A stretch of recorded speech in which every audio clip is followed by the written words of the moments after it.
Hi everyone, and welcome to Lunch Hour Lessons with Allison. I'm Allison Mädl, and today is Wednesday, June 26, 2019. Every week at 12:30, I come to you live to introduce a topic related to nutrition and health that I think is interesting and give you a lesson to take with you into your daily life. If you like what you hear, feel free to comment or like this video. And as always, I post a transcript of each lesson on my blog at allisonmadel.com. This week's topic is raw versus cooked foods for optimal health. Do you have the idea that raw food is somewhat healthier? Many people do. It's a pretty easy message to sell that raw food with all its beneficial enzymes intact would be better for us.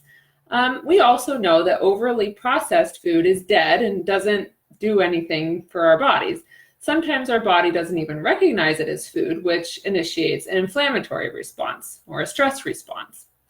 But as with almost every subject, good advice is more complicated than simply eat all food raw and never eat cooked or heated food. Some people do this, but it's not been shown to be the healthiest diet. Rather, a healthy diet should prioritize eating some foods raw and cooking some foods. Balance is key, and so is bioindividuality, which means eating for what you need. Some people do a better job at digesting raw vegetables, and others have a hard time in digesting it because they can find the excess fiber in raw vegetables can cause gas, bloating, or intestinal discomfort.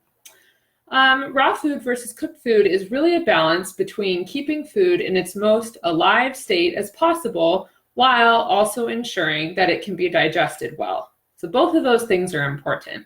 Since we humans have shorter digestive tracts than animals that only eat plants, we often will get more nutrition out of our vegetables if we cook them first, which basically pre-digests the fibers in the tough vegetables and liberates other vitamins and minerals. Yes, the enzymes are gone, but enzymes aren't all that are in a food that can be good for us. Fruits and summer vegetables like lettuce, cucumbers, and tomatoes are really tender and can be eaten raw to benefit from the vitamin C they contain that would be reduced by cooking, for example. But on the other hand, cooking actually increases certain vegetables' nutrient content. So like tomatoes, if we cook tomatoes, their lycopene content goes up dramatically. And to achieve balance, the goal would then be to eat fresh tomatoes when they're ripe in the summer to benefit from the raw aspects, and then cook preserved tomatoes in the winter months to benefit from the cooked aspects, so that over the year we would achieve balance in that. Some foods are best eaten raw because cooking them doesn't increase nutrient content or make them more digestible. Milk is one of these foods. So grass-fed raw cow or goat milk is a nourishing superfood, especially for children. And those who consume raw milk are much more likely to suffer from allergies and much less likely to suffer from allergies and asthma.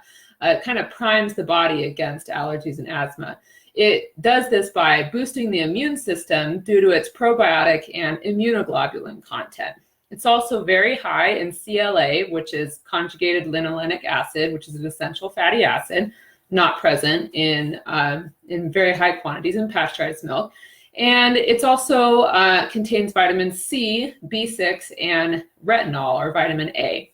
Besides drinking it, you can sour raw milk into yogurt or kefir, which increases the enzyme and probiotic content even further, which is great. It is important to find a clean source of whole raw milk, which is easy if you live in a state that allows retail sales because those farms are rigorously inspected.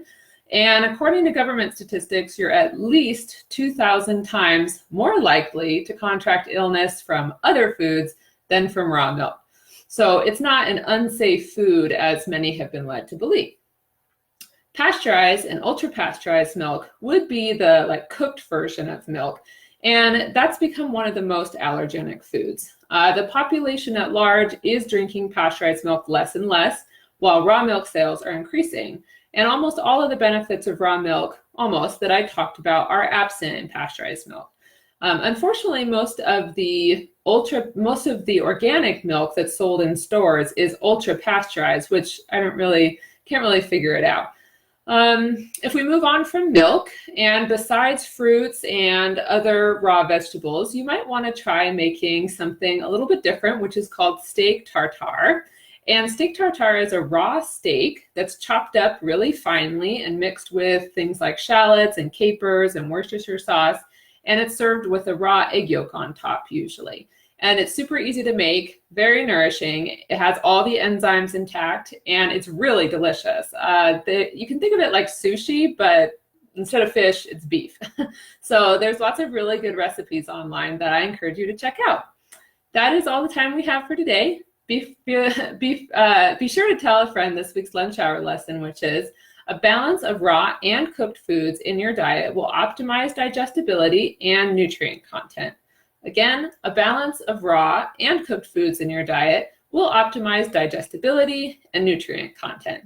Like my page to get the weekend tip that comes out on Saturday mornings, and I'll see you next week. Bye for now.